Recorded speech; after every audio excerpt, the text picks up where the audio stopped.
현재 돌출입의 느낌이 있을 때 턱 끝을 전진술을 해서 꺼내주면 입이 약간 들어가 보이는 느낌을 주죠. 네, 안녕하세요. 이유부화면외과 김종윤 원장입니다. 네, 오늘은 그 돌출입에 대한 질문들 중에서 가장 많은 질문 3가지를 추려서 정리해 봤습니다.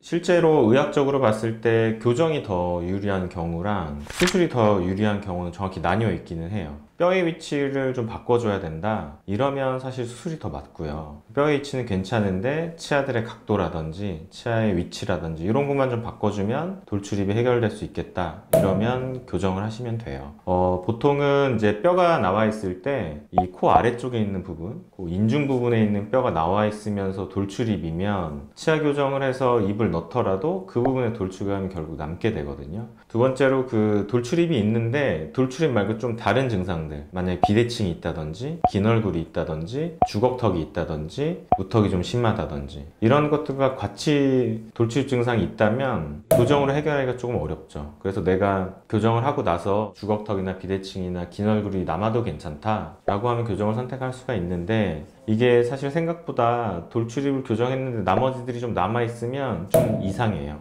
돌출입은 없어졌는데 나머지들이 눈에 띄면서 생각지 못하게 결과에 만족을 못하게 되거든요. 그래서 이런 것들을 이제 미리 좀 고민한 다음에 수술이냐 교정이냐 결정하면 좋을 것 같습니다. 옛날에는 이제 치아의 힘을 이용해서 서로 뭐 앞니가 뒷니를 끌어주고 뒷니가 앞니를 끌어주고 이렇게 하면서 이제 움직이면서 교정을 했었는데, 미니스크류를 뼈에 심어서 치아를 단독으로 원하는 자리로 이렇게 막 움직일 수 있는 게 생겼기 때문에 과거에 안 되던 것들이 교정으로 요즘에 많이 돼요. 그 다음에 실제로 뼈도 치아를 따라서 어느 정도 조금 움직이거든요. 뼈도 움직여줄 수 있다, 이게 무조건 틀린 말은 아니지만 그 양을 정확히 확인을 해야 돼요. 1mm를 움직였어도 뼈를 움직인 거고요, 5mm를 움직였어도 뼈를 움직인 건데, 사실은 5mm 정도 이동이 필요한 뼈인데 교정을 통해서 1mm를 옮겼어요. 그러면 결과적으로 뼈를 옮기긴 했지만 결과를 만족할 수 없을 수 있거든요. 그래서 내 상황이 지금 어떤 건지에 따라서 교정을 할지 수술할지 결정해야 되고요. 교정을 잘하는 병원과 못하는 병원에서도 결과의 차이가 많이 있습니다.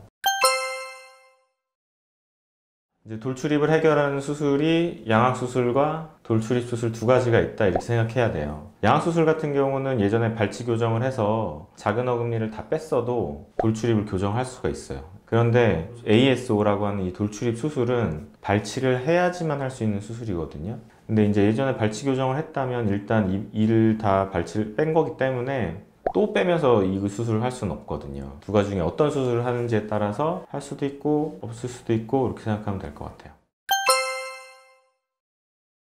얼굴이 좀 상대적이어서 어디가 이제 들어가면 딴 데가 좀 나아 보이고, 또 어떤 부분을 좀 꺼내주면 좀 튀어나와 있는 느낌이 좀 들어가고, 이런 게 있어요. 그래서 현재 돌출입의 느낌이 있을 때 턱 끝을 전진술을 해서 꺼내주면 입이 약간 들어가 보이는 느낌을 주죠.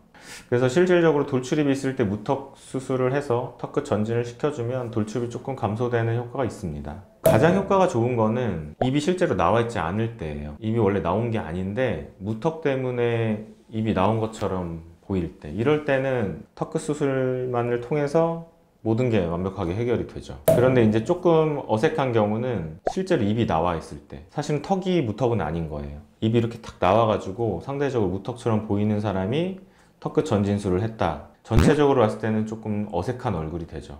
그래서 턱도 나온 거고 입도 나오고 이런 얼굴이 되는 거예요. 지금 현재 내가 왜 돌출입인지에 따라서 무턱 수술이 적합할 수도 있고 돌출입을 해결해야 되는 게 적합할 수도 있어요. 우선 이제 무턱인 경우에는 치아의 각도가 앞니가 막 뻗어져 있지 않은 경우가 대부분이에요.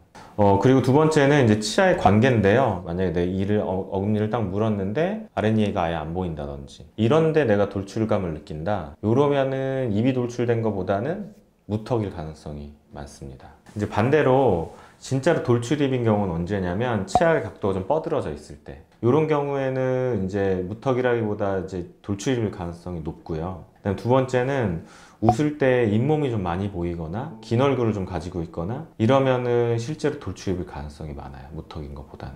이 기준에서 평가를 해보고 자가 진단을 해보면 도움이 될 것 같아요.